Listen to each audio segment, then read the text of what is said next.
فرش التراب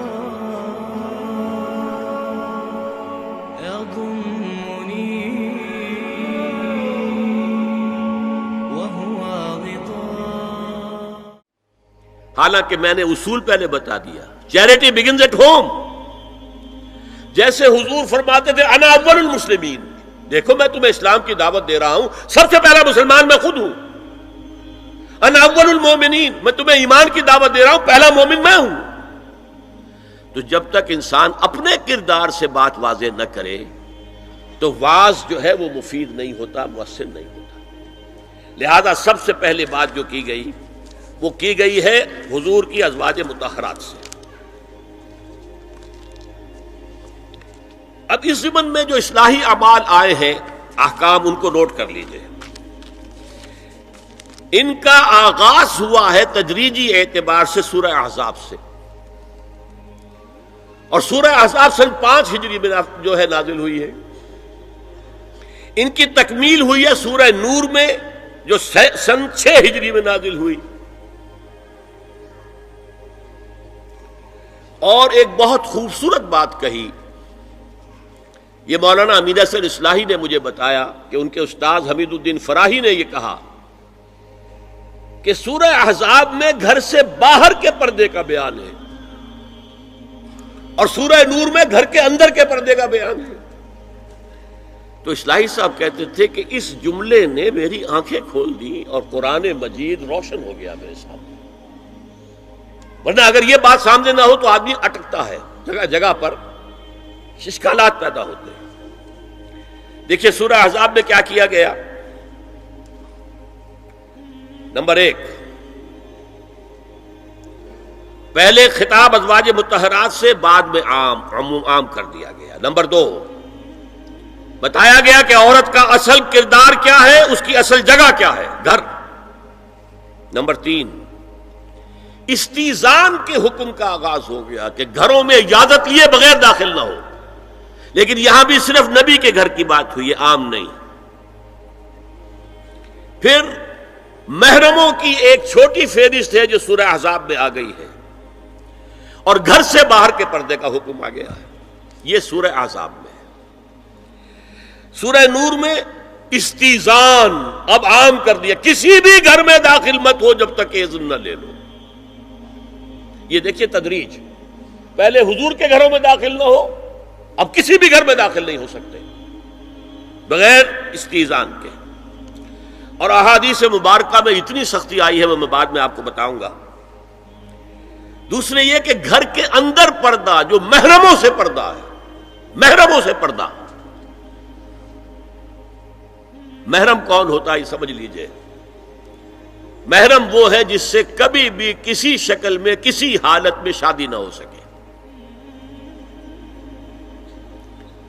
اب ایک آدمی جو ہے اس کے گھر میں فرض کیجئے کہ ایک بہن ہے، تو اس بہن کی دوسری بہن سے وہ شادی نہیں کر سکتا. اگر وہ بیوی مر گئی تو کر سکتا ہے کہ نہیں؟ اس لیے وہ محرم نہیں ہے، نامحرم ہے. سالی نامحرم ہے. آپ کا بھائی ہے، اس کی بیوی ہے، بھابھی ہے آپ کی، آپ دیور ہیں، بھابھی سے شادی تو نہیں کر سکتے. لیکن اگر بھائی کا انتقال ہو جائے تو آپ شادی کر سکتے. تو شادی ہو سکتی ہے تو وہ محرم نہیں ہوا، وہ نامحرم ہے. محرم صرف وہی ہے جس سے کبھی کسی حال میں شادی کا امکان نہ ہو. اس کی ابتدائی فہرست جو ہے سورہ احزاب میں ہے، تفصیلی فہرست جو ہے وہ سورہ نور میں ہے. اب دیکھیے گھر کے اندر بیٹھنے سے متعلق کیا بات کہی گئی. بزار اور ترمذی میں حضرت عبداللہ ابن مسعود سے نبی ایک وسلم کا یہ ارشاد نقل ہوا ہے، ان المرأۃ عورۃ، عورت چھپا کر رکھنے کی چیز ہے. ہمارے ایک نوجوان ساتھی نے ایک دفعہ مضمون لکھا تھا بڑا پیارا. انہوں نے کہا کہ قرآن مجید میں جو اشارات ہیں، حور مقصورات فی الخیام، وہ حوریں جو ہوں گی وہ خیموں کے اندر ہوں گی، وہیں رہیں گی. قصر کہتے ہیں روک دینے کو، باہر نہیں نکلتی وہ، مقصورات فی الخیام، حوروں کا کانہن لؤلؤ مکنون، ایسے ہوں گے کہ جیسے کہ موتی جسے چھپا کر رکھا جائے. عورت چھپا کر رکھنے کی شے ہے. المرأۃ کلھا عورۃ، عورت کہتے ہیں اس کو ہے جسے چھپا کر رکھا جائے. ان المرأۃ عورۃ فاذا خرجت، جب وہ گھر سے نکلتی ہے، استشرفھا شیطان، اب شیطان جو ہے اس کو طاق میں رکھتا ہے. واقرب ما تکون برحمۃ ربھا وہی فی قعر بیتھا، وہ اپنے رب کی رحمت سے قریب ترین ہوتی ہے جبکہ اپنے گھر کے بھی کسی اندرونی حصے میں ہو. صحن میں ہوگی تو شاید ادھر ادھر کے کوٹھوں سے نظر پڑ جائے. اسی لیے فرمایا مردوں کے لیے مسجد میں نماز افضل 28 گنا، اور عورت کے لیے گھر کی نماز مسجد سے افضل، گھر کے صحن کی مسجد سے افضل، دالان کی صحن سے افضل، کمرے میں اس سے افضل، اور کمرے کی کوئی بغلی کوٹھڑی ہے تو اس میں سب سے افضل. یہ احادیث نبی اکرم صلی اللہ علیہ وسلم. مزاج ہے نا، اس سے بن رہا ہے، ایک معاشرت وجود میں آ رہی ہے. یہ ساری چیزیں کیوں آ رہی ہیں؟ اور سنیے، عبداللہ ابن احمد ابن حنبل نے زوائد الزہد میں اور ابن ابی شیبہ نے، ابن سعد نے اپنی کتابوں میں مسروق کی روایت نقل کی ہے کہ حضرت عائشہ جب تلاوت قرآن کرتے ہوئے اس آیت پر پہنچتی تھی وقرن فی بیوتکن، تو بے اختیار رو پڑتی تھی. قرآن کہتا ہے اپنے گھروں میں رہو. حضرت عائشہ نے شہادت عثمان کے بعد باہر نکل کر لشکر کی قیادت کی. پھر ساری عمر افسوس رہا کہ میں نے غلط کام کیا. دیکھیے کیا معاملہ تھا. حضرت علی رضی اللہ تعالیٰ سے جنگ کی تھی، 10,000 آدمی ایک رات میں مرے، لیکن حضرت علی کا کردار کیا تھا؟ یہ نہیں کہ اب عائشہ شکست ہو گئی ہے تو لوڈی بنا لو. انا للہ و انا الیہ راجعون. اتنا احترام کیا ہے، مدینے کی چند عورتوں کو ساتھ دے کر بڑے احترام سے مدینے پہنچا دیا، وہاں کی عورتوں، کوفے کی عورتوں کو ساتھ دے کر، اور صرف یہ کہا کہ آپ کی یہ ذمہ داری نہیں تھی، آپ نے یہ ذمہ داری خام خواہ لے لی. صرف یہ، اور کچھ نہیں، کوئی ملامت نہیں. حافظ ابو بکر بزار حضرت انس سے روایت کرتے ہیں کہ عورتوں نے حضور سے عرض کیا کہ ساری فضیلت تو مرد لوٹ کے لے گئے، وہ جہاد کرتے ہیں اور خدا کی راہ میں بڑے بڑے کام کرتے ہیں، ہم کیا عمل کریں کہ ہمیں بھی مجاہدین کے برابر اجر مل سکے؟ جواب میں آپ نے فرمایا من قعدت منکن فی بیتہا فإنہا تدرک عمل المجاہدین، تم میں سے جو شخص اپنے گھر میں بیٹھی رہے گی وہ مجاہدین کا اجر حاصل کر لے گی. یہ ایک ہوا کا رخ ہے، بتایا جا رہا ہے، یہ نظام ہے جس کو اس شکل میں دیا جا رہا ہے.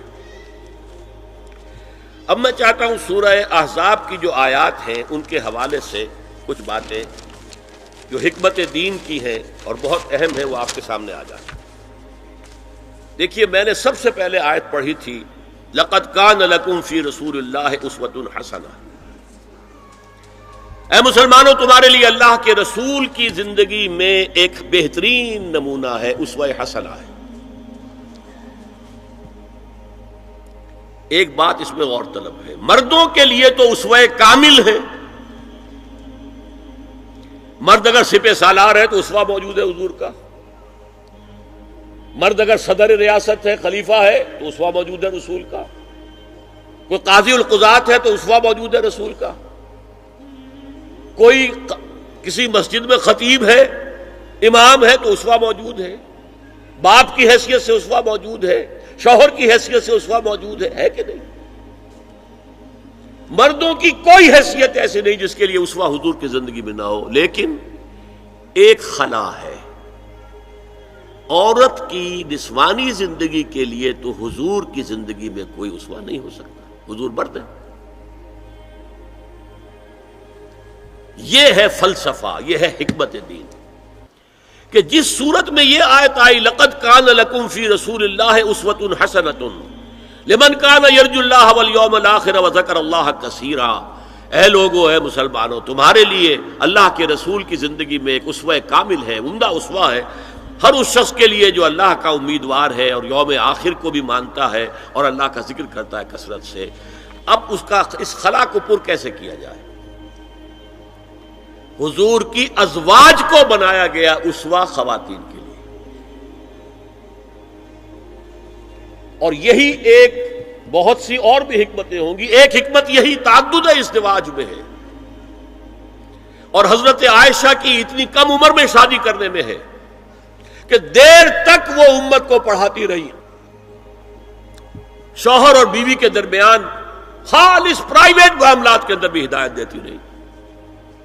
آخر وہ بھی انسان کی ضرورت ہے کہ نہیں؟ آپ کو معلوم ہے ایک مرتبہ بعض صحابہ نے آ کر کہا، حضور یہ یہودی جو ہے ہم پر طنز کرتے ہیں کہ تمہارے نبی تمہیں بڑی چھوٹی چھوٹی باتوں کا حکم دیتے ہیں۔ آپ نے فرمایا کہ ہاں، ہمارے نبی نے تو ہمیں استنجا کرنا بھی سکھایا، بجائے کسی کمپلیکس کے انفیریورٹی کے سپیریورٹی کی بات کرو۔ استنجا ضروری شے نہیں ہے، گندگی سے نجات پانا ضروری شے نہیں ہے، طہارت ضروری شے نہیں ہے، ہمارے نبی نے تو استنجا کرنا بھی سکھایا۔ تو تعلق زن و شو کون بتائے گا؟ حضور بتائیں گے کسی کو؟ ازواج کو ضرورت ہوتی ہے، بڑا مسئلہ ہے، روزے میں کہاں تک جا سکتا ہے انسان؟ آخر کون بتائے گا؟ ازواج مطہرات نے بتایا۔ تو اسوہ بنانے کے لیے دیکھیے یہ آیات آئی ہیں، یہ 3 آیتیں سورہ احزاب کی یوں سمجھیے کہ نچوڑ ہے اس مسئلے میں۔ یا نساء النبی لستن کاحد من النساء، اے نبی کی بیویوں تم عام عورتوں کے مانند نہیں ہو۔ تو کیا وہ عورتیں نہیں تھیں؟ عورتیں تو تھیں۔ کیا ان کے احساسات عورتوں والے نہیں تھے؟ وہ تو تھے۔ کیا بات ہے؟ تم نبی کی بیویاں ہو، تمہیں اسوہ بننا ہے۔ ان اتقیتن فلا تخضعن بالقول، اگر تمہیں واقعی اللہ کا تقوی اور خوف ہے تو کسی اجنبی سے اگر بات کرنے کی ضرورت پیش آ جائے تو اپنی آواز میں لوچ مت پیدا کرو۔ فیطمع الذی فی قلبہ مرض، کہ جس شخص کے دل میں کوئی روگ ہے، گندگی ہے، وہ کوئی آس لگا بیٹھے کہ یہ جو مجھ سے گفتگو کر رہی ہیں، جس انداز میں کر رہی ہیں، جس لگاوٹ کے ساتھ کر رہی ہیں، تو کوئی نہ کوئی موقع ہے میرے لیے۔ انا للہ و انا الیہ راجعون، کرخت آواز میں بات کرو۔ وقلن قولا معروفا، اور معروف بات کہو، صرف اس سے آگے بڑھنے کی کوئی ضرورت نہیں۔ وقرن فی بیوتکن ولا تبرجن تبرج الجاہلیۃ الاولی، اور قرار پکڑو اپنے گھروں میں، وقار کے ساتھ رہو اپنے گھروں میں، تمہاری اصل جگہ گھر ہے، باہر نکلنا تمہارا کام نہیں ہے۔ ہاں ضرورت ہو سکتی ہے، اس کا بعد میں ذکر آ جائے گا، لیکن فلسفہ کیا ہے؟ عورت کی اصل جگہ اس کا گھر ہے۔ جو ڈیوٹیز کی تقسیم کر دی گئی ہے اللہ کی طرف سے، اس میں عورت کا اصل مقام اس کا گھر ہے۔ میں حدیث سنا چکا ہوں کہ جب گھر سے عورت نکلتی ہے تو شیطان تاکتا ہے اس کو، اور پھر ظاہر بات ہے کہ اس سے جو فتنے پیدا ہوتے ہیں وہ سب شیطان کے ذریعے سے ہوتے ہیں۔ وَلَا تَبَرَّجْنَ تَبَرُّجَ الْجَاهِلِيَّةِ الْأُولَىٰ، اور جو جاہلیت تھی، اسلام کے آنے سے پہلے کا جو دور تھا، اس میں جس طرح تم بند سمر کر اور لوگوں کی نگاہوں میں آنے کے لیے نکلتی تھی، اب وہ طریقہ اختیار نہ کرو۔ دیکھیے یہ بھی ایک بڑا نفسیاتی نکتہ ہے۔ مرد کے اندر قوت ہے، وہ اپنی قوت کا ظہور چاہتا ہے، کبھی جی چاہتا ہے دیوار کو کندھا دے مارے، راستہ چلتے کسی کو لگا کندھا، قوت ظہور چاہتا ہے۔ عورت کے پاس سب سے بڑا سرمایہ اس کا نسوانی حسن ہے، جسمانی طاقت تو نہیں ہے نا، اس کے اندر ایک ارج ہے کہ اپنے آپ کو ظاہر کرے۔ اس کا نام تبرج، بروج کہتے تھے ان برجیوں کو کہ جو فصیلوں کے اوپر ہوتی تھی، اور ظاہر بات ہے دور سے مسافر آ رہا تو پہلے تو برجی نظر آتی تھی نا، تو نگاہوں میں آنا، نگاہوں میں کھپنا، یہ تبرج ہے۔ تو تم جس طرح پہلے بناؤ سنگھار کر کے نکلا کرتی تھی، اور تبرج الجاہلیہ اب وہ چھوڑ دو۔ وَأَقِمْنَ الصَّلَاةَ وَآتِينَ الزَّكَاةَ، اور نماز قائم رکھو، زکوٰۃ ادا کرو، وَأَطِیعُوا اللَّهَ وَرَسُولَهُ، اور اللہ اور اس کے رسول کی اطاعت پر کاربند رہو۔ اب آئے الفاظ جو اہم ترین ہیں، انما یرید اللہ لیذھب عنکم الرجس اہل البیت ویطہرکم تطہیرا۔ اے نبی کے گھر والیو، اللہ یہ چاہتا ہے کہ تم سے ہر طرح کی برائی، ہر طرح کی ناپاکی کو دور کر دے اور تمہیں پاک کر دے۔ پاک کرنا کر، خوب خوب خوب خوب، تطہیرا، یطہرکم تطہیرا۔ کیوں؟ تمہیں نمونہ بننا ہے، تمہیں اسوہ بننا ہے۔ یہ الفاظ اصل میں آئے ہیں قرآن مجید میں ازواج مطہرات کے بارے میں۔ سارا جملہ چل رہا ہے یا نساء نبی سے۔ ہمارے کچھ دوستوں نے اسو کہا ہے کہ اہل بیت سے مراد حضرت علی، حضرت فاطمہ، حضرات حسنین ہیں۔ وہ بھی حضور نے فرمایا، میں نے ایک ٹی وی مذاکرے کے اندر بھی جب کچھ حضرات یہ کہہ رہے تھے کہ اہل بیت تو اصل میں وہ ہیں، میں نے کہا نہیں، اصل میں بیویاں ہیں لیکن وہ بھی اہل بیت ہیں۔ حضور نے ایک چادر میں جب سمیٹا سب کو، تو یہ بھی اللہم ہؤلاء اہل بیت، یہ بھی میرے اہل بیت ہیں۔ سلمان منا اہل البیت، سلمان بھی ہمارے اہل بیت میں سے، جو جتنا قریب ہوا۔ لیکن قرآن میں یہ لفظ آتا ہے صرف بیویوں کے لیے، ازواج کے لیے۔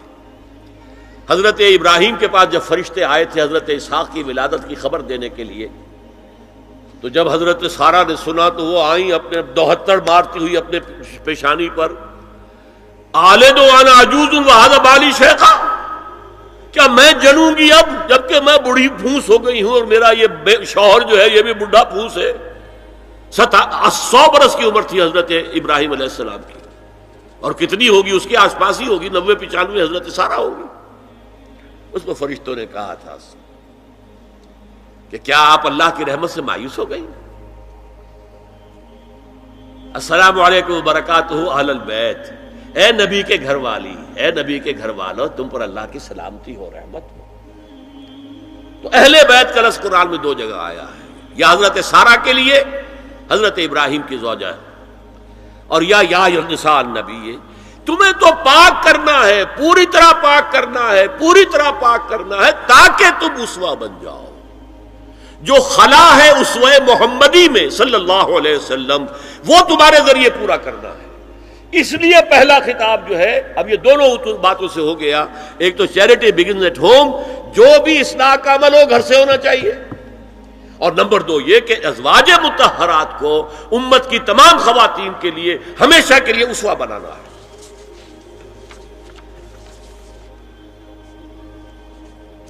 اسی طریقے سے استیزان کا معاملہ بھی آیا ہے، لیکن وہ بھی صرف نبی کے گھروں تک آ رہا ہے۔ یا ایھا الذین آمنوا لا تدخلوا بیوت النبی حتی یؤذن لکم، اہل ایمان نبی کے گھروں میں داخل نہ ہوا کرو جب تک کہ اذن نہ دیا جائے۔ یہ پرائیویسی، گھر کی پرائیویسی، اس پر میں تفصیل سے بعد میں بات کروں گا، چونکہ تفصیل اس کی آئی ہے سورہ نور میں۔ میں نے عرض کیا نا، ان احکام کا آغاز ہوا، جیسے شراب کی حرمت، آغاز سورہ بقرہ، پھر سورہ نساء، پھر سورہ مائدہ۔ اسی طرح اس کا اختتام جو ہوا ہے وہ سورہ نور میں ہے۔ تو مت داخل ہوا کرو، اور اس کے بعد فرمایا وَإِذَا سَأَلْتُمُوهُنَّ مَتَاعًا فَاسْأَلُوهُنَّ مِنْ وَرَاءِ حِجَابٍ، اور دیکھو اگر نبی کی بیویوں سے کوئی چیز مانگنی ہو تو پردے کی اوٹ سے مانگو۔ یہ حجاب کا لفظ آیا ہے، جس کو کہا جاتا ہے کہ حجاب کا کوئی حکم قرآن میں ہے ہی نہیں۔ پہلے وہاں کے گھر کھلے ہوتے تھے، دروازوں پر کوئی پردہ وردہ نہیں ہوتا تھا، اور گھر کوئی کنالوں کے اور ایکڑوں کے تو نہیں ہوتے تھے، چھوٹے چھوٹے گھر۔ لیکن یہاں پر فرما دیا گیا پردے، اس کے بعد سے جب سے یہ آیت اتری گھروں کے اوپر پردے ڈال دیے گئے۔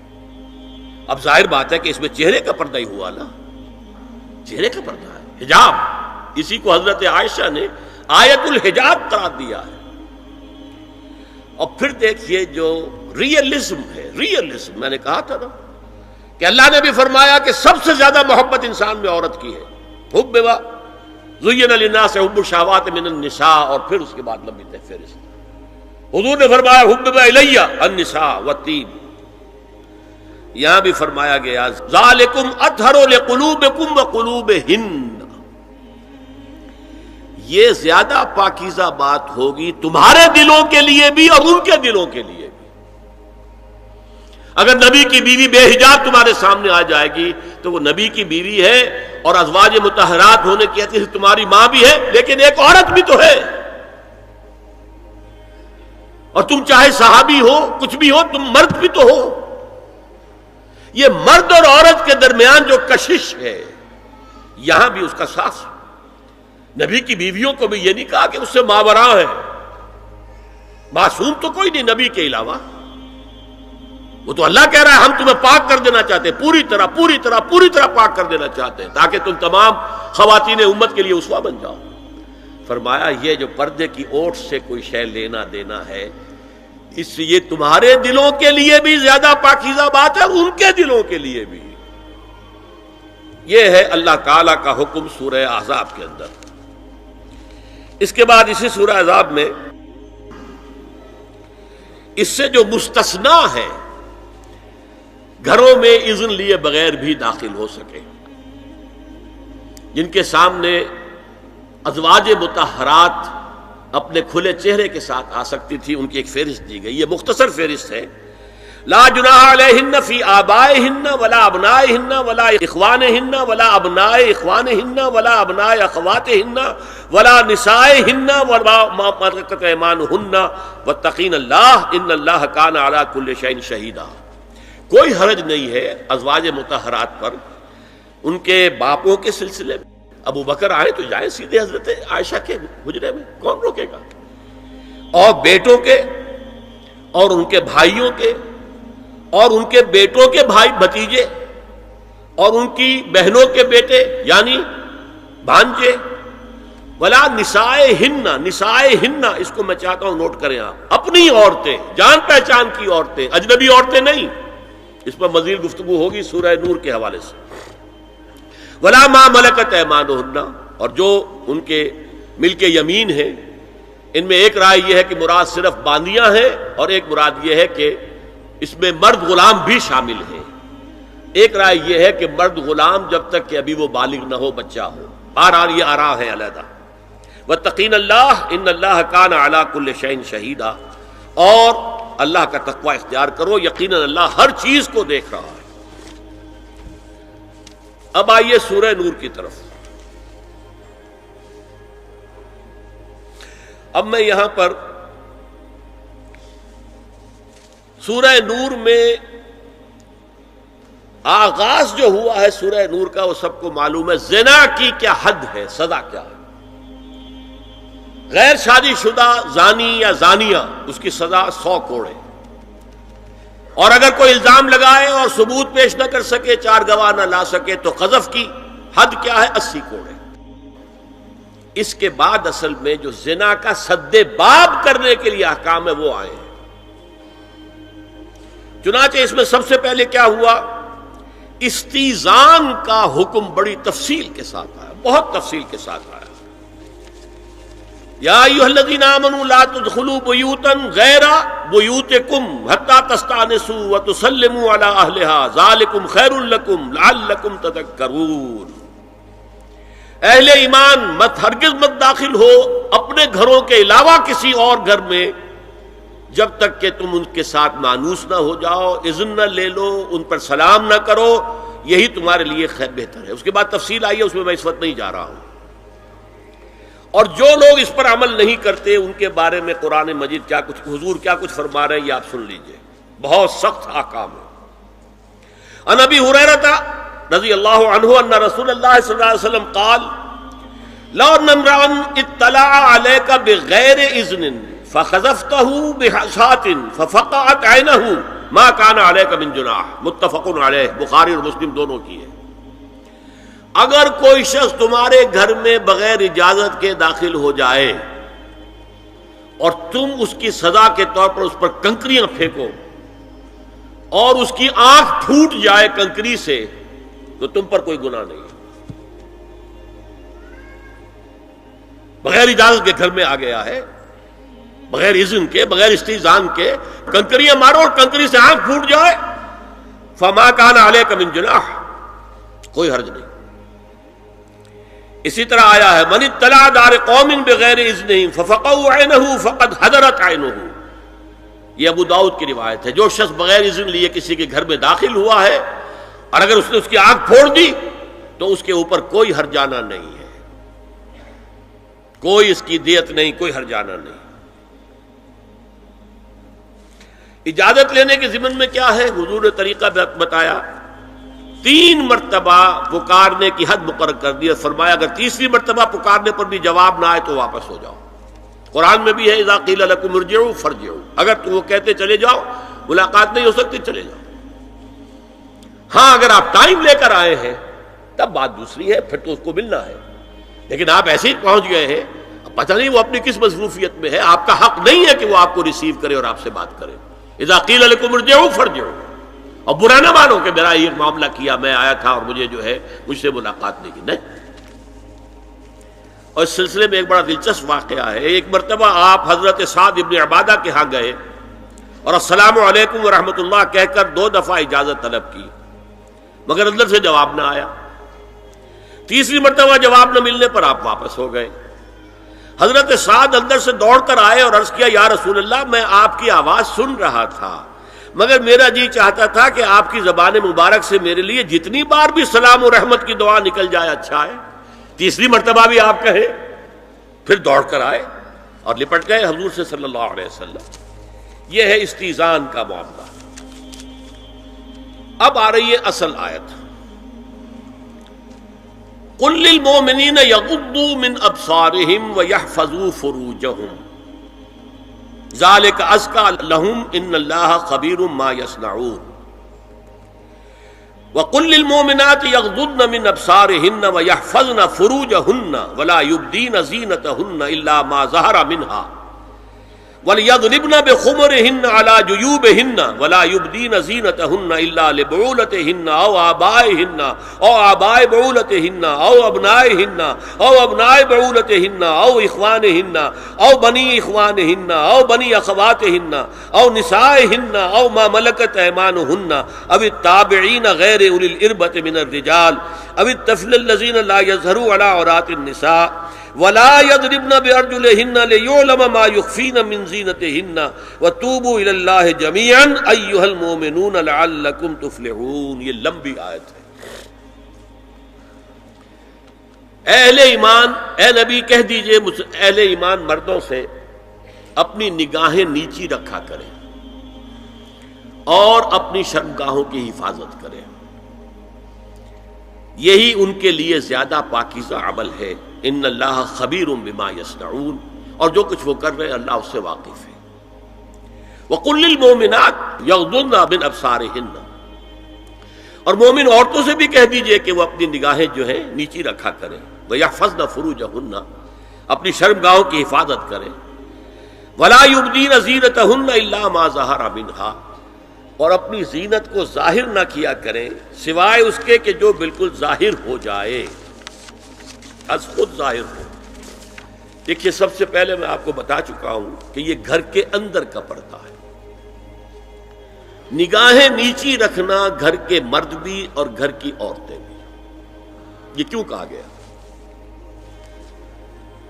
آج آپ کے علم میں نہیں ہوگا انسیسٹ کس قدر تیزی سے پھیل رہا ہے مغرب کے اندر۔ انسیسٹ کہتے ہیں باپ کا اپنی بیٹی سے ملوث ہو جانا، ماں کا اپنے بیٹے سے ملوث ہو جانا، بہن بھائیوں کا آپس میں زناکاری کرنا، یہ انسیسٹ کہلاتا ہے۔ اس وقت امریکہ میں سب سے زیادہ جو پریکٹس ہے وہ سائیکیٹرسٹ کی ہے، بڑی فیسیں ہیں، بڑی دوائیں ہیں، جو فارماسیوٹیکل انڈسٹری ہے اس میں بھی سب سے زیادہ فلرشنگ وہ دوائیں ہیں کہ جو ذہنی امراض کی ہیں۔ اور مجھ سے وہاں کئی سائیکیٹرسٹ نے کہا ذہنی امراض کا سب سے بڑا سبب انسیسٹ ہے۔ بیٹی سے زنا کیا ہے باپ نے، بیٹی کے دل پر جو داغ لگ گیا ہے اس کا دماغی توازن ٹھیک نہیں رہتا۔ بہن سے زنا کیا بھائی نے، اور یہ نہ سمجھیے کہ آپ کے ہاں نہیں ہو رہا، یہ وبا آ چکی ہے۔ کہیں آپ نے اخبار میں پڑھا ہوگا بیٹی نے جا کر تھانے میں خبر دی کہ باپ نے میرے ساتھ یہ حرکت کی. یہ ساری چیزیں آج ہو رہی ہیں ہمارے یہاں. اس لیے کہ جب زنا کے جو دواعی ہیں، داعیات ہیں، جو زنا کی ترغیب ہے وہ پھیلی ہوئی ہوگی، عام ہوگی، تو راستے نکالے گا. گھروں میں مرد بھی اپنی نگاہیں نیچی رکھیں. کیا مطلب؟ باپ بھی اپنی بیٹی کو گھور کر نہ دیکھے. بیٹی بیٹی ہے، لڑکی ہے. جوان بھائی بھی اپنی جوان بہن کو گھور کر نہ دیکھا. نگاہیں نیچی رکھو. یہ نگاہیں نیچی رکھنا بازار میں چلتے ہوئے نہیں ہے. وہ تو سوسائڈ ہو جائے گی، موت آ جائے گی.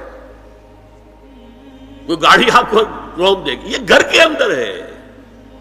اور اس لیے ہے کہ بہرحال باپ مرد ہے، بیٹی عورت ہے. میں نے آپ کو فرائیڈ کی بات بتا دی ہے. وہ تو کہتا ہی ہے کہ باپ اگر محبت بھری نگاہ بیٹی پر ڈال رہا ہے، اس میں سیکس ہے، سیکس کا جذبہ ہے. اگر ماں بیٹے پر محبت بھری نگاہ ڈال رہی ہے تو سیکس ہے. ایڈیپس کمپلیکس مشہور ہے اس کا. لیکن اپنی جگہ یہ ہے کہ باپ مرد ہے، بیٹی عورت ہے. بھائی مرد ہے، بہن عورت ہے. لہذا گھروں کے اندر بھی اپنی نگاہوں کو نیچا رکھو. میں آپ کو قول سنا چکا ہوں مولانا فراہی کا. اصلاحی صاحب نے کہا، جب مولانا فراہی نے مجھ سے یہ کہا کہ اصل میں سورہ احزاب میں گھر کے باہر کا پردہ ہے اور سورہ نور میں گھر کے اندر کا پردہ ہے، تو کہتے میری آنکھیں کھل گئیں اور چابی مل گئی، کلید مل گئی ان آیات کو سمجھنے کی، ان کی اصل پس منظر کو، حقیقت کو جاننے کا راستہ کھل گیا. تو یہ جو ہے غض بصر، یہ باہر کے لیے نہیں ہے، یہ گھر کے اندر کے لیے ہے. بیٹی کا آخر جوان ہو رہی ہے، اس کے سینے کے اوپر کچھ غبار آ رہا ہے، اس کو گھور کر مت دیکھو، مت دیکھو، نگاہیں نیچی کرو. قل للمؤمنین یغضوا من ابصارهم ویحفظوا فروجهم ذلک ازکی لهم ان اللہ خبیر بما یصنعون. نوٹ کر لیجئے کہ یہ کہاں ہو رہا ہے؟ گھر میں داخلے کے بعد. گھر میں داخلہ اجازت سے، اور داخلہ ہوگا صرف محرموں کا. گھر کے اندر جو ہے وہ نامحرم تو نہیں آئے گا. یہ میں آگے بیان کر رہا ہوں. وَقُلْ لِلْمُؤْمِنَاتِ يَغْضُضْنَ مِنْ أَبْصَارِهِنَّ وَيَحْفَظْنَ مِنْ فُرُوجِهِنَّ. اور کہہ دیجئے مومن عورتوں سے بھی کہ وہ بھی اپنی نگاہیں جھکا کر رکھیں اور اپنی شرمگاہوں کی حفاظت کریں. وَلَا يُبْدِينَ زِينَتَهُنَّ إِلَّا مَا ظَهَرَ مِنْهَا.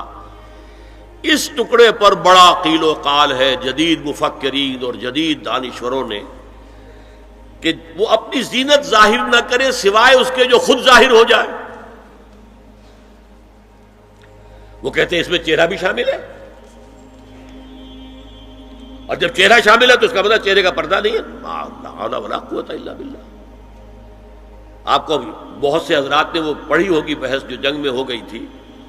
ایک صاحب وہ انسٹیٹیوٹ آف پالیسی اسٹڈیز اس کے اسکالر ہیں، ریسرچ کا، انہوں نے لکھ دیا کہ الا ما ظہر منہا میں چہرہ ظاہر ہے، شامل ہے، لہذا پردہ نہیں ہے. اور ارشاد احمد حقانی صاحب نے بھی زوردار اس کے اوپر جو ہے وہ تائید لکھ دی، اور گویا کہ کہا کہ اب تو مسئلہ ہی طے ہو گیا. جب ایک ریسرچ اسکالر کہہ رہا ہے تو یہ مولوی ملاٹے جو کہتے پڑھتے ہیں کہ یہ عورت کا جو چہرے کا پردہ ہے، یہ تو بات ختم ہو گئی. The matter is closed. میں نے صرف ایک جواب دیا کہ اس شخص نے جو بڑا ریسرچ اسکالر تھا، پہلے یہ لکھا ہے کہ سورہ نور کی ان آیات میں سطر کے احکام آ رہے ہیں، تو پھر یہاں پردے کا چہرے کا معاملہ کیا ہو؟ سطر میں تو پردہ چہرہ شامل نہیں ہے. محرموں سے پردہ کیا ہے؟ محرموں سے، اس کا نام سطر ہے. عورت کا پورا جسم سطر ہے سوائے چہرے کی ٹکیا اور یہ ہاتھ اور یہ پاؤں، بس. کیا مطلب ہے؟ بھائی بھی نہیں دیکھ سکتا بہن کے جسم کا کوئی اور حصہ، باپ بھی نہیں دیکھ سکتا بیٹی کے جسم کا کوئی حصہ. یہ سطر ہے. سطر محرموں سے پردہ ہے. اس سے آگے صرف شوہر یا حسب ضرورت طبیب، سرجن، بس. یہ محرموں کا پردہ. گھر میں عورت رہے گی تو سطر کے ساتھ رہے گی. محرم آئیں گے، چچا اس کا محرم ہے، آئے گا. لیکن وہ بھی تو مرد ہے نا، چہرہ تو نہیں ڈھانپے گی اس لیے کہ محرم ہے، لیکن باقی جسم ستر، عورت کا پورا جسم ستر ہے سوائے چہرے کی ٹکیا، بال بھی ستر میں شامل ہے۔ سر پر وہ سکارف جو آج کل بنا ہوا ہے بہت بڑا مسئلہ، انہوں نے چہرے کو نکال دیا، صرف سکارف سمجھا ہوا، پر حجاب کہتے ہیں، حالانکہ وہ حجاب پورا تو نہ ہوا، وہ صرف ایک حصہ ہے، لیکن ایک حصہ صحیح ہے، سر کے بال جو ہے وہ چھپے ہونے چاہیے، یہ سطر میں شامل ہے۔ چہرے کی ٹکیا ہے جو سطر سے باہر ہے، ہاتھ ہے پونچوں سے باہر، اور پیر ہے ٹخنوں سے نیچے، بس اللہ اللہ خیر سے۔ تو فرمایا ما ظہر منہا من زینتہن میں الا ما ظہر منہا میں کیا کیا چیزیں آ سکتی ہیں؟ دیکھیے، اگر عورت پوری کی پوری برقعے کے اندر ملبوس ہے، چہرے پر بھی نقاب ہے، آنکھوں کے آگے بھی یا جالی ہے یا کوئی چشمہ ہے، تو پھر بھی اس کے حسن کا ایک حصہ وہ ہے جو ظاہر ہے۔ اگر طویل القامت ہے، قد و قامت، یہ حسن کا حصہ ہے کہ نہیں؟ وہ کہاں چھپائے گی؟ اور غالب نے جو شعر کہا ہے، تیرے سرو قامت سے ایک قد آدم قیامت کے فتنے کو کم دیکھتے ہیں۔ سرو قد عورت، اسی طرح جسم سے ڈول ہے، اکیرا بدن ہے، یہ تو نہیں چھپے گا۔ عورت موٹی ہے، کیسی ہے، جسم جو غیر متناسب ہے، یہ تو نہیں چھپے گا۔ متناسب ہے اعضاء، قداور ہے، اکیرا بدن ہے، یہ ہے وہ چیزیں کہ جو حجاب کے سلسلے میں ما ظہر منہا، یہاں ہو رہا ہے کہ جو سطر کے سلسلے میں ہے ما ظہر منہا، زینت کا، اور وہ چہرہ ہے۔ لیکن اب اس میں ایک اور بات، وَلْيَضْرِبْنَ بِخُمُرِهِنَّ عَلَى جُيُوبِهِنَّ، یہ بھی گھر کے اندر کی بات ہو رہی ہے، چونکہ میں پہلے بتا چکا ہوں، جلباب ہوتا تھا جب گھر سے باہر نکلتی تھی عورت، تو وہ اپنی چادر لپیٹتی تھی اپنے گرد، چہرہ نہیں ڈھانپتی تھی، صرف چہرے کا حکم دیا گیا اس کے ضمن میں، وہ سورہ عذاب کی آیت ہے، وہ رہ گئی، وہ میں بیان کروں گا۔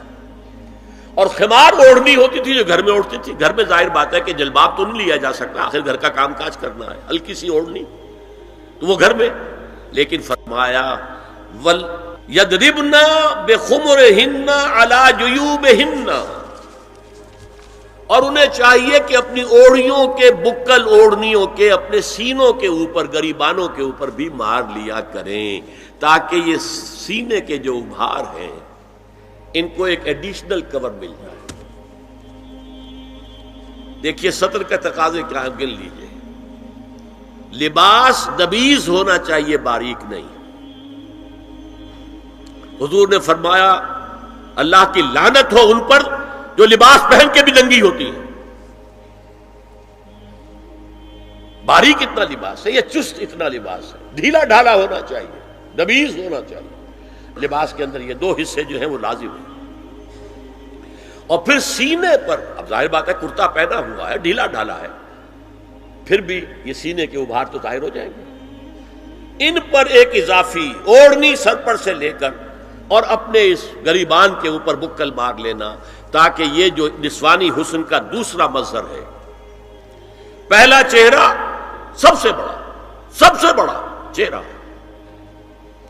اب جو لوگ کہتے چہرے کا پردہ نہیں ہے، تو خدا کے بندو پھر پردے کی ضرورت کیا ہے؟ نسوانی حسن اگر اس میں اٹریکشن ہے، وہ کہاں ہوتا ہے سب سے بڑھ کر؟ مظہر اول کون سا ہے نسوانی حسن کا؟ چہرہ ہی تو ہے۔ اب میں ذرا شرم کے ساتھ کہہ رہا ہوں، لیکن یہ اپنی شاعری کے کچھ الفاظ آپ کو سنا رہا ہوں۔ یہ لب لعلین کہاں ہوتے ہیں؟ چہرے پر ہوتے ہیں یا کہیں اور ہوتے ہیں؟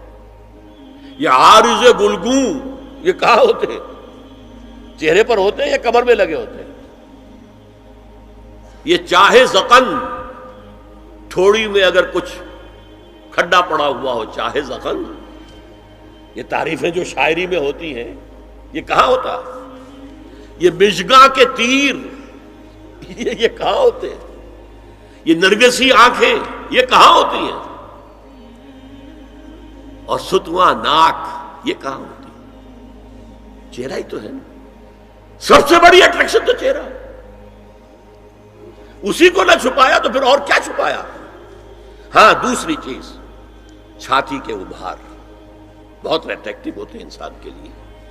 اس کے لیے یہ ہے کہ وَلْيَضْرِبْنَ بِخُمُرِهِنَّ عَلَى جُيُوبِهِنَّ، کرتا بھی دبیز کپڑے کا ہو، کرتا جو ہے ڈھیلا ڈھالا بھی ہو، شلوار اور دبیز تر کپڑے کی ہو، ڈھیلی ڈھالی ہو، اور اوڑھنی کا بکل جو ہے اپنے سینے پر مار لیا جائے. اب اس کے بعد فرمایا وَلَا يُبْدِينَ زِينَتَهُنَّ إِلَّا لِبُعُولَتِهِنَّ. اب یہاں یہ زینت کا لفظ آ رہا ہے چہرے کے لیے، اور چہرے ہی میں کچھ سنگھار بھی ہوتا ہے. کوئی سرما لگایا ہوا ہے، فرض کیجئے کسی اور طرح کا کوئی زیور پہنا ہوا ہے، گلے میں پڑا ہے، کانوں میں بندے ہیں وغیرہ وغیرہ. یہ زینت چہرہ اور اس کے ساتھ کوئی بناؤ سنگھار کا معاملہ، جس کی کہ حضور صلی اللہ علیہ وسلم نے تلقین کی ہے. عورت کو گھر میں بن سنور کر رہنا چاہیے، شوہر کے لیے ایٹریکٹیو رہنا چاہیے. خاص طور پر شوہر جب آنے والا ہے شام کو دفتر سے، اس وقت عورت جو ہے بن سنور کر رہے ہیں. اس لیے کہ اصل مقصد کیا ہے؟ جتنی بھی انسان میں سیکشول انرجی ہے وہ مرکوز رہے شوہر اور بیوی کے درمیان. یہ فلسفہ ہے.